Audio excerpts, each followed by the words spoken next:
www.libertarianparty.ru.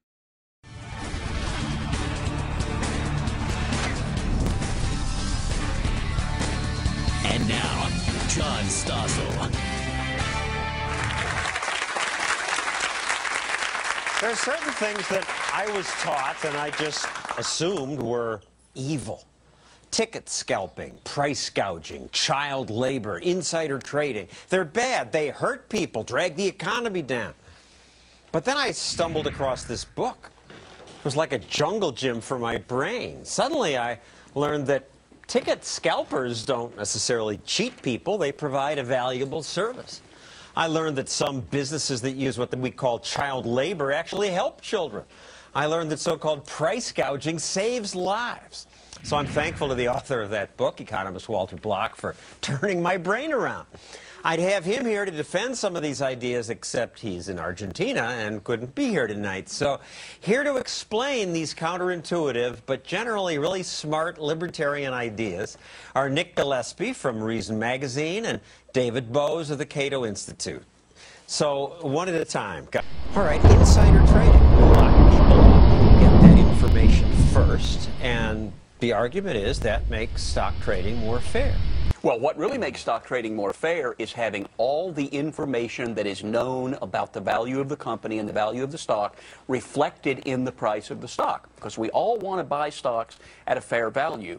All the information goes into making up that fair value. But you get the information first. How's that fair? Somebody always gets information first. I mean, there's really no way around that. What's best for me is to have fairly priced stocks everywhere. Now, companies may have a reason not to want employees to release this information. And it might be good reasons to protect trade secrets, and it might be bad reasons to protect corruption and skullduggery and the fact that Enron had no actual business, but was just riding on stories.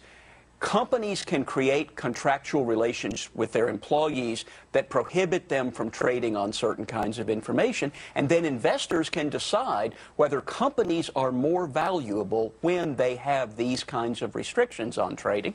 That's the sort of decision investors make all the time in the marketplace. The real fear of insider trading is that if people believe it to be rampant, they won't invest because they'll feel like they're only being used as suckers. Over the long haul, all of the empirical studies of insider trading or the effects of that show that it essentially has little to no effect on investor confidence. And what you need to balance any fears of insider trading about are the regulations that would be put in place to prevent it. It just gets into a morass very quickly. One man who was arrested for printing his own currency. And his coins featured, here's the guy. He made these coins. Some of them featured Ron Paul's face. They were called Liberty dollars. And he was told, we were told, I'm told they are illegal because they would compete with United States currency, and therefore he must be arrested. All governments, among the very first things that they do is they control the currency supply and they try to get rid of competing money in places like the Soviet Union and Cuba. So should I be allowed to peddle these? You know what? You can try. I don't know how. Yeah, you know, it's not Ron Paul on the dollar bill there, but governments always try to control and restrict currency because it gives them a huge amount of power. In places like the Soviet Union and Cuba, you can be put to death for counterfeiting money. This guy wasn't counterfeiting money. He was making silver coins and selling them for what people thought was a fair price. He shouldn't be in jail for that, but you can understand why governments want to control currency supplies.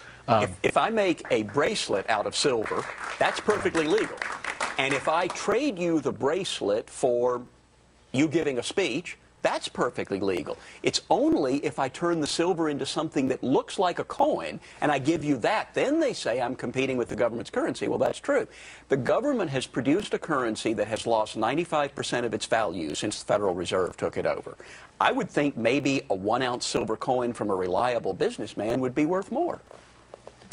And we are allowed to trade gold coins, and I don't think I would be arrested selling something like this. You might very well be, if they can claim that you're trying to present it as currency. You've made it kind of look like a dollar bill, and it may therefore be illegal. Yeah, that's right. It was nice knowing you. Say hello to Martha Stewart. And we're allowed, you know, you're allowed to go and buy a gold coin. But I don't think you're allowed to use gold as legal tender. Right. If you want to hand Sears a gold coin for a refrigerator, I don't think they're supposed to take that.